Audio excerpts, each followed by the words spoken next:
Kidlat News Updates. Mga balita ngayon, 10 bayan sa Barm at North Cotabato idineklarang communist at local terrorist-free. 2 patay sa landslide sa Matnog, Sorsogon. Ikalawang korte sa Batangas naglabas ng warrant laban kay Atong Ang at 20 iba pa sa missing Sabongeros case. Ako po si Cesar Soriano para ihatid ang mga nangungunang balita sa buong kapuluan.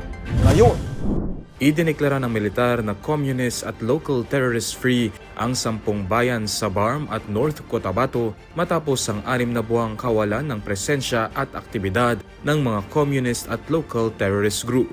Ayon kay 602nd Brigade Commander Brigadier General Ricky Bunayog, base ang deklarasyon sa mga resolusyong inilabas ng kani-kanilang sangguniang bayan. CTG-free na ang mga bayan ng Pigkawayan, Libungan, Midsayap, Banisilan, Alamada at Alyosan sa North Cotabato, habang LTG-free naman ang Northern Kabuntalan sa Maguindanao del Norte at ang Nabalawag, Kadayangan at Pahamudin sa SGA Bar. Tiniyak ni Bunayog ang tuloy-tuloy na military operations upang hindi na makabalik ang mga terorista at iginiit na malaking tulong ito sa kaunlarang pang-ekonomiya ng mga lugar.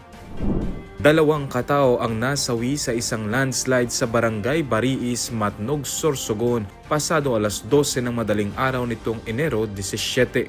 Ayon kay Ed Tumangan, Municipal Disaster Risk Reduction and Management Officer ng Matnog, natutulog ang mga biktima nang gumuho ang lupa at matabunan ang kanilang bahay. Pahirapan ang retrieval operation dahil sa mga bato at lupang tumabon sa mga labi ng mga biktima.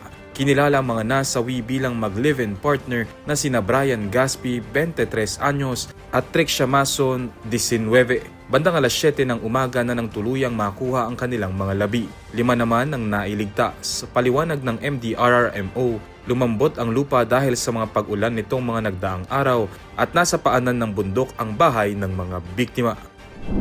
Naglabas ng ikalawang warrant of arrest ang isang korte sa Batangas laban sa gaming tycoon na si Charlie Atong Ang at 20 iba pa kaugnay ng pagkawala ng 26 na sabongero.